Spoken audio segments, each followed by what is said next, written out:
Fortnite just announced, along with the Esports World Cup, a 3-year partnership bringing the Reload Elite Series to the Esports World Cup, including $2.5 million in prize money, $1 million land, and $1.5 million in qualifiers. Everything you need to know, including how to play and queue up, and your chance to play on land starts here. So let's get right into the mix. You heard that right, though. Fortnite and the Esports World Cup announced a 3-year partnership for Fortnite and Rocket League, but we're talking about Fortnite here for the Reload Elite Series. How does it work? There's opening rounds, there's play-ins, there's heats, and there's finals, where 40 duos will go ahead and go to a LAN to qualify for another final for more prize money. I talked about $2.5 million throughout the online qualifiers, which starts in January and goes through June. There will be $1.5 million up for grabs through the different regions and qualification spots to play on LAN and play for more money. Open Qualifier 1 starts on January 8th with Open 1. Open 2 is going to be 8 days later on January 16th, with Play-in 1 on January 23rd, Play-in 2 on the 28th, with Heats 1 through 4 on February 1st, and then the final on February 8th. So already, with FNCS announced for 2026, the trials are on January 31st. You better make sure your schedule is clear, because there is so much to play for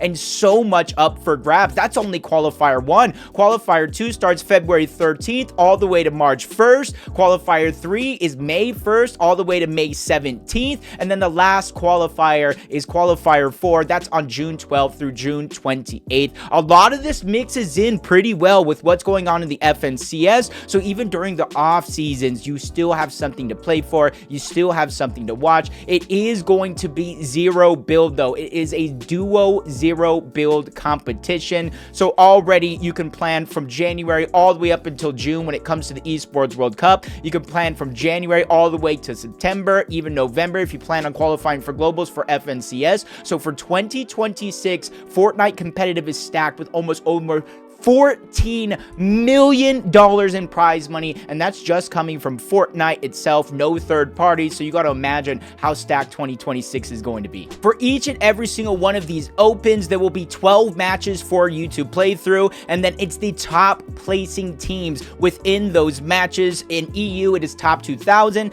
and a Central top 1,000. Every other region will be top 500. That's how you get into the play-ins. And then from the play-ins, again, you will have 12 matches, but it's only top 80 duos actually move on into the heats, no matter what region it is. And then from there, when it comes to the heats, top 80 duos will be seeded into 4 different heats with 8 matches per heat. The top 5 duos from each of those heats will move on to their region's final, where you're playing for that actual prize money. And in the final, 20 duos across 8 different matches will secure their place at the stage of the Esports World Cup. Across every qualifier final, 40 total duos would advance to EWC from each final. EU, top 3 teams qualify for EWC. NAC, top 2 teams will qualify for EWC. And then every other region will just have the top 1 team, the winner of it all, qualifying for EWC. Remember, I said 40 teams will qualify for LAN, and that's not even the final, because then 20 teams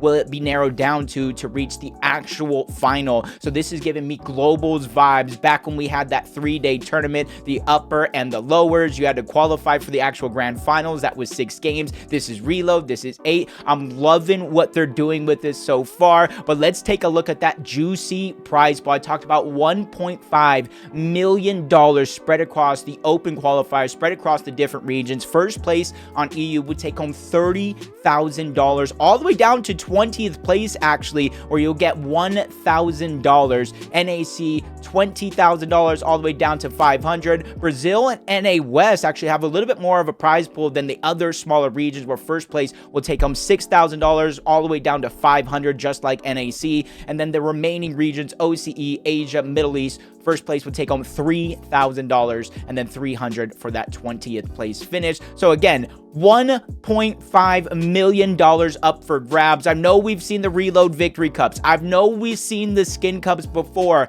but I expect this Reload series to be the most stacked Reload competition in the history of the game, and it's going to come with its own entertaining aspects as well. I remember casting the Pro-Am in person with Taco, and it brought its own vibes. It's a different style of tournament, yes, creators and pros, but when it comes to pros playing Reload, we're going to see the best of the entire world making it on land to at least the qualifier stage, and then from there we are only going to get the cream of the crop rising to the top when it comes to that final, playing for an additional $1 million. Esports World Cup did not disappoint. Again, don't forget, this is a 3-year partnership going all the way to 2029. So one thing is for sure, Fortnite competitive is here to stay when it comes to the mobile series, the Unreal Rank Cup, FNCS, and now the Esports World Cup. And that does not include the amazing third-party tournaments that we've seen like DreamHack, that we've seen like Twitch Rivals. There is so much up for grabs when it comes to Fortnite 2026 and beyond. I want to hear your guys' comments below.